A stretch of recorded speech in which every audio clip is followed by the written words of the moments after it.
Your news, your music, your station. Radio Thailand, FM 88.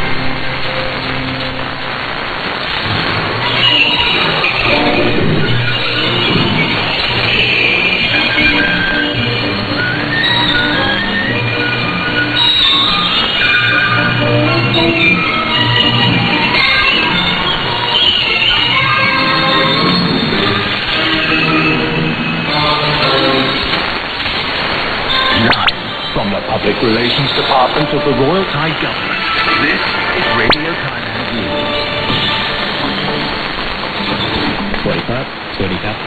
Today is Friday, November 9th, 2018, and this is Radio Thailand News. I'm Thani, and I'm Benjamin Russo.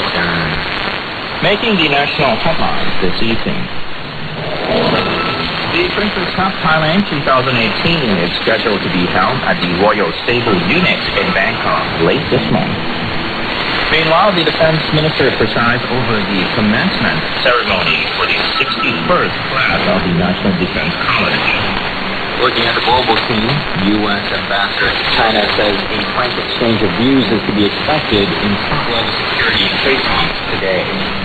On the business agenda, rice farmers call on the government to help raise the price of glutinous rice, given rising production costs.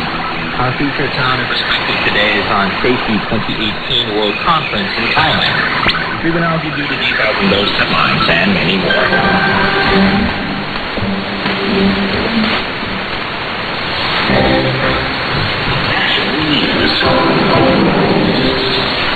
Brought to you by Bangkok Airways, Asia's cheap airline. Now flying direct from Bangkok to Yangon daily. Call 1771. First up in this evening's national news. Equestrians from more than 10 countries will participate in the Princess Cup Thailand 2018 to be held at the Royal Stable Unit, Sanam Pao, on Thapon Yosin Road in Bangkok from November 20th to 25th. Her Royal Highness Princess Siriwan Warinarirat chairs the Policy Committee of the Princess Cup Thailand 2018. Tourism and Sports Minister Veerasak Kosurat serves